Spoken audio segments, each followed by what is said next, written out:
Well, here we are. It's time for Southern Fried Gaming Expo 2024. It's a few minutes before the doors open, and that will give me time to check the 3DS for any new street passes from the journey here. And oh, hello new friend. Testing out this new camera harness and making sure I look as stupid as possible. Check. Let's head down to the show.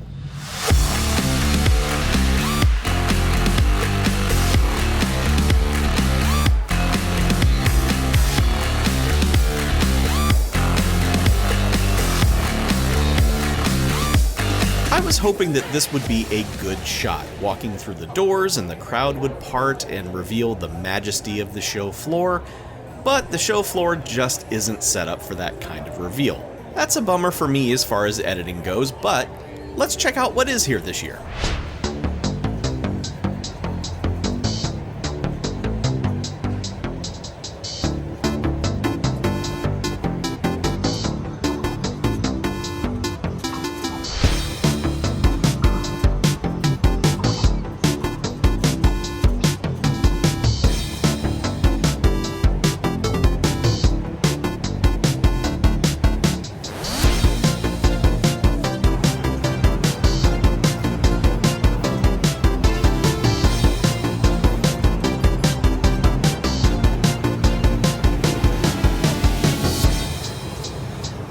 Generally, when I go to a gaming convention, my first task is to check all the vendors for the things that I'm looking for. If I'm finding things that might be at multiple tables, I'll make a mental note to price compare.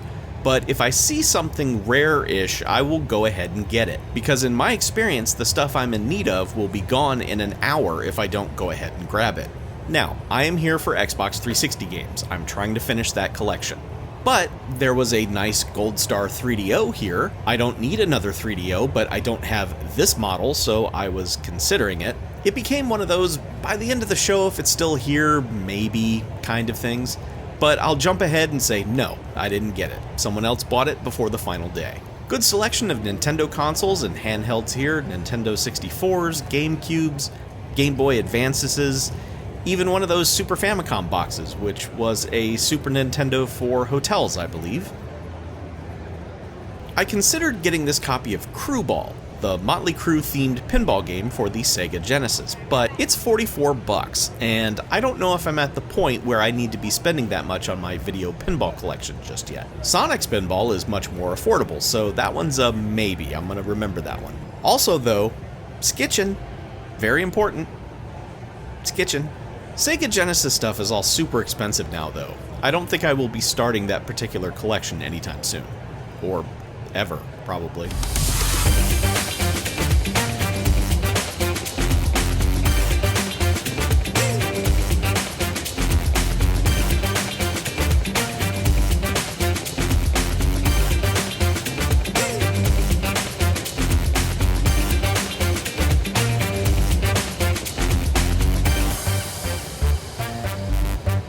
Alright, Xbox 360 games, here we go. Here you can see me checking the price on Blades of Time, and then having an existential crisis as to if I'm going to start pulling the trigger on these more expensive games. Also Supreme Commander, yep, I'm gonna need that one too. This display case basically has everything I need right here, but damn, these prices.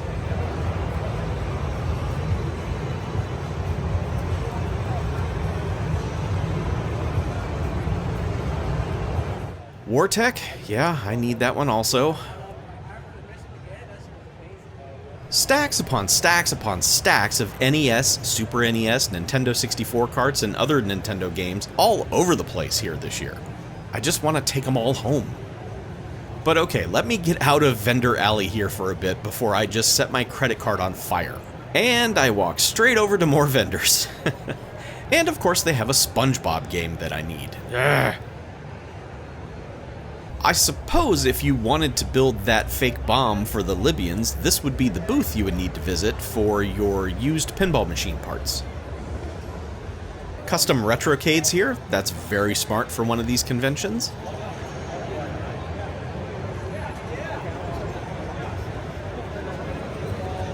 Oh, I see a gyrus machine. Excuse me for a minute, I have to play gyrus. For some reason I turned my camera off to play Joust, which is weird, but okay. I'm not going to make that mistake again. Anyway, the new black and white styled Godzilla machines are here on the show floor. They are very, very pretty, and I need one in my living room. Here's a Saw pinball machine on display in Homebrew Alley, where individual pinball makers are showing off their talents. That one is going to be very popular throughout the weekend and difficult to get footage of.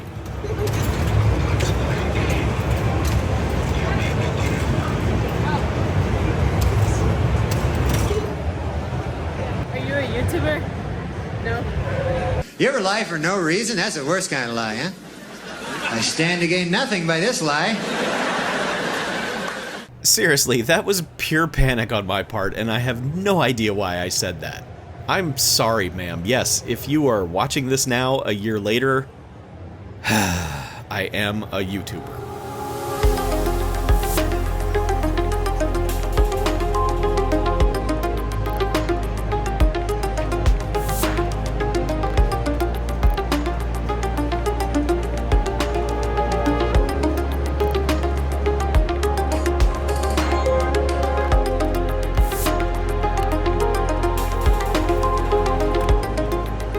I'm gonna stroll through the home console area here for a bit and see what weird stuff might be on display this year. I won't show you everything since, you know, you've seen an NES before, but maybe you've never seen an Atari XEGS before. I never had one of these, but I always loved the look of it, especially the two-tone color of the classic Atari joystick.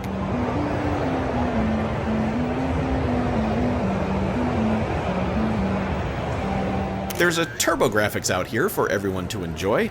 I know it's not a super rare console, but you would be surprised how many people from this era have never seen one in person.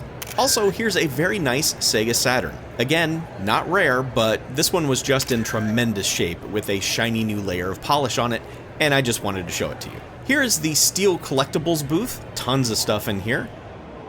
A fat stack of Atari 5200 boxed games and a boxed ColecoVision aren't things you see every day. Here I am checking out some copies of Pinbot on the NES, even though I just bought Pinbot on the NES, so put those down. They've got a TurboGrafx there too that somehow I didn't even see until just now. Looking at all this stuff is hard, man. Another booth over here is very popular as they've got a number of old treasures, including an Arcadia 2001, a Texas Instruments computer, although you will be seeing a lot of those later. They've got Neo Geos, tons of boxed games, and so the rarity of things here led me to ask a very important question. You don't have any Philips CDI stuff, do you? No, I don't. The answer sadly was no, but they did have several of the bigger 360 games I needed, and so take my money please. And by the end of the show, I was very lucky to have nabbed some of the heavy hitter Xbox 360 games that I've been putting off, and even though they were expensive ones that I'm usually hesitant to pull the trigger on, I like to support those who come out to these shows. I feel like I'm helping encourage them to come back next year. And really, the more vendors at these things, the better. I also added 2 more pinball games to the collection from this year's convention, but I'm still not ready to drop $44 on Crew Ball. That one's gonna have to wait. Now, I don't want to exclude all of the other vendors that come to these shows. There are tons of them here selling arts and crafts and clothing and knickknacks and all sorts of pop culture goodies. These guys are selling giant novelty cartridges, which are pretty cool. These folks brought piles of stuff. I'm glad they're all here. I just don't have the time or money to support them all. I've got a singular mission here this weekend, which is to find the games that I need, but still, just know that these shows are jam-packed with all kinds of nerd shopping opportunities. And it's great. I love it. I love being around it. Uh-oh, witches. Witches are playing Joust now. I'm glad I got in before they cursed it. Ooh, Bad Cats. Let's play some Bad Cats.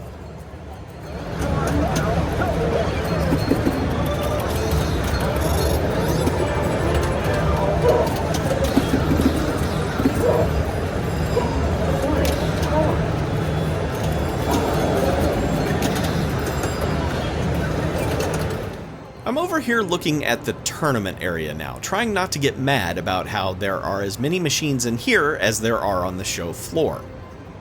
But these are all brought in by private owners, and if they choose to keep them locked behind a paywall here, so be it. I've just got to let this go. And there it went. I'm free.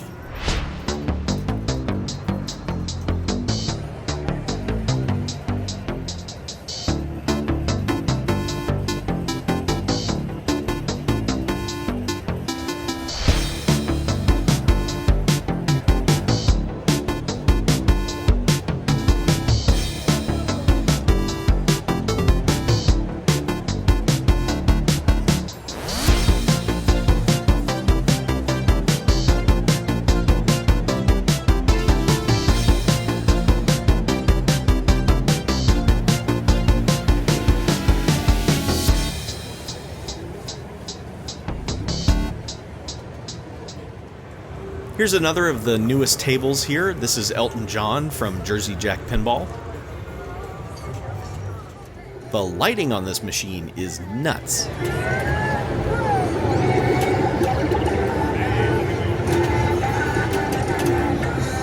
I'm heading into the Vintage Computer Festival wing now to check out all of the old beige things, both man and machine. I went to purchase my shirt before they ran out of my size and got a nice history lesson about the TI-99, which is pictured on both sides of this year's T. And here's one in the flesh. Plastic. Look at this monster, holy crap. There are lots of Texas Instruments machines on display this year, in fact. It's the theme of the show. Just tons of old computer and old computer peripherals for sale over here. This is a dangerous path for me to go down, but luckily I managed to avoid temptation. Mainly because I just don't have the ability to carry anything else right now.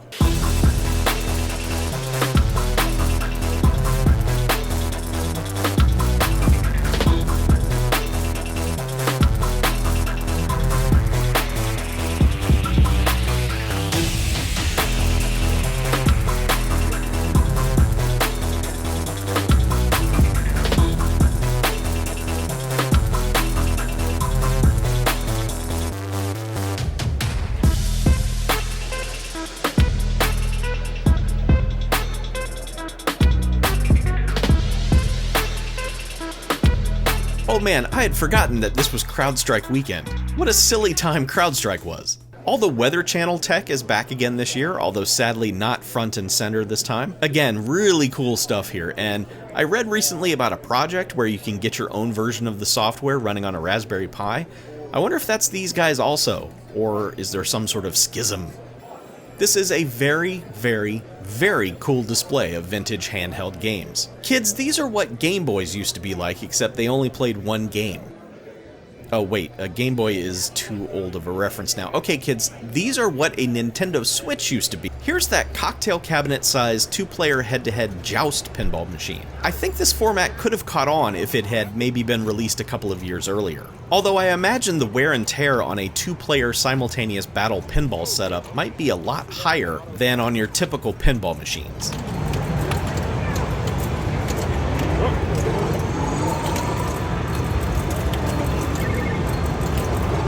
As I was making another pass through the arcade area, suddenly this happened. Are you the guy in Florida that does all the trips down through going to the arcades? Yes. Old guy in the arcade or whatever? Yeah. Awesome. I love your shows, man. Yep, branding. I nailed it. I picked the perfect name. No notes. That's me. Yes. Yes. Seriously though, it was incredibly humbling to be recognized at an event for making silly little videos for a small little audience. Thanks to John for pulling me aside to say, hey, you're that guy, I like your videos. It was an incredibly nice thing to do, and it made me feel good for the entire weekend. It was great to meet you, John. Looks like no one is playing Creature from the Black Lagoon, so I know what I'm going to do right now.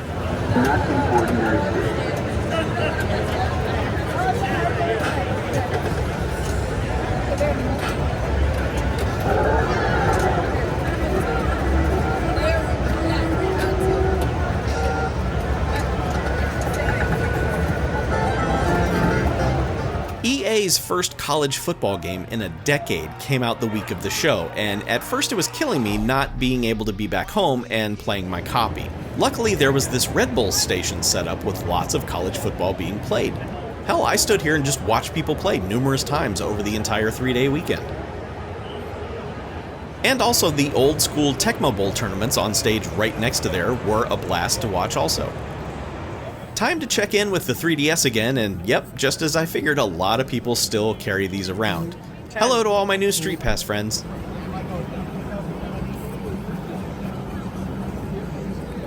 I'm looking at this 4-player Food Fight Frenzy cocktail table, and I don't know what this is. I'm doing some research now many months later, and this appears to be an indie project that received the stamp of approval from Atari.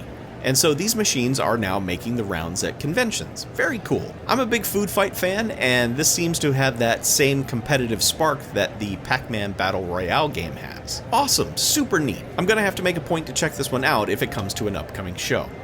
But until then, no one is playing Sinistar, so I'm gonna play Sinistar.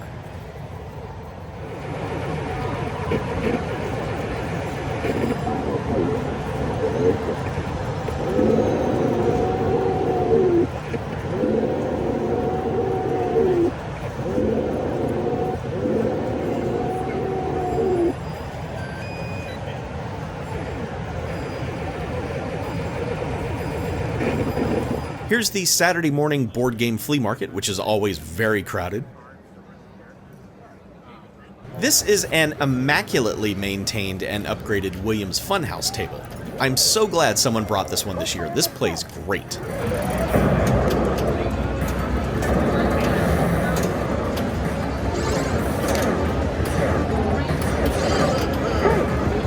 John Wick was this season's big new Stern release, and there were a bunch of them on the show floor to play inside this special little tent area with cool lighting. I like this table, but I'm just not very good at it yet. I need to figure out what it's all about, but waiting in line was fun.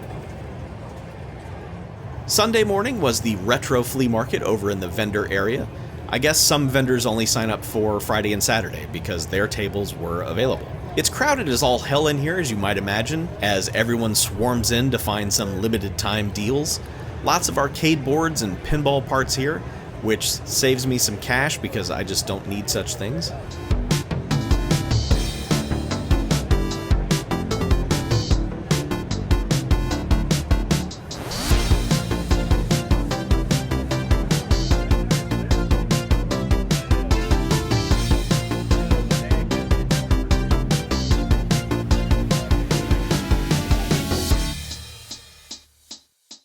And, believe it or not, that was only a limited look at everything there is to do here over the entire weekend. There's tons more gaming stuff here to do, but I have my lanes, and this year I really stayed in them. At this particular point in the footage, though, it's late in the day on Friday, and my friends Josh and BJ have finally arrived in town. I've been sitting here since 3 o'clock, waiting. Hey, Chuck. Hey Chuck, this one belongs to you. Thanks. This is yours. Cute little John. Thank you. We're streaming on Twitch. Right now? Yeah. Hi. Give me a what's up, gamers. Hey, fellow gamers. How do you game? I hope you're having a fun Friday evening. Go get back. We're not on Twitch. This is just for personal use later. I'm gonna spend the weekend with them now, doing things like playing crab volleyball, a terrific indie competitive game, this year in a full-size cabinet. We're gonna be hitting up the food trucks in the parking lot, checking out all the weird new rhythm games, challenging this arm wrestling robot and also Saddam Hussein for some reason, banging on these big-ass drums. We've got a lot to do. I hope you've enjoyed this look at 2024's convention. It's been fantastic, and even though I'm exhausted, I have no regrets. If you've got pop culture conventions in your area, you should really check them out. Not all of them will be as big as this one, but that's okay. It's still a good time to get out and look at stuff and play the games and make new friends and all of that. And don't forget to bring along your 3DS. Thank you all for making it to the end of this year's journey. I appreciate you coming along. As I publish this final entry in the series, 2025's Southern Fried Convention is only about a week away. We will see if I do anything with that or if I just chill out and have fun. Maybe I'll film a little something, who knows. In any case, I will see you all in whatever comes next. Take care, everyone.